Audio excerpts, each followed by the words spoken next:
ঢাকা উত্তর city কর্পোরেশনে BNP সমর্থিত mayor প্রার্থী তাবিত আওয়ালের পক্ষে গণসংযোগ করতে রোববার বিকেল 4:30টার দিকে গুলশানের বাসভবন থেকে উত্তরার দিকে রওনা হন বিএনপি চেয়ারপারসন বেগম খালেদা জিয়া।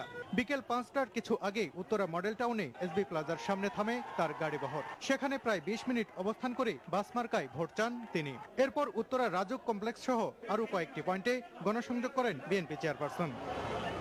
এর আগে উত্তরার জসিমউদ্দিন সহ প্রতিটি গণসংযোগ পয়েন্টে বেগম জিয়াকে কালো পতাকা প্রদর্শন করেন ক্ষমতাসীন দলের নেতাকর্মীরা। তারা খালেদা জিয়ার বিরুদ্ধে বিভিন্ন স্লোগান দেওয়ার পাশাপাশি আওয়ামী লীগের সমর্থনেও স্লোগান দেন। উত্তরা 9 নম্বর সেক্টর দিয়ে বেরোনোর সময় এক পর্যায়ে বেগম জিয়ার গাড়িবহর ঘিরেও ধরেন তারা।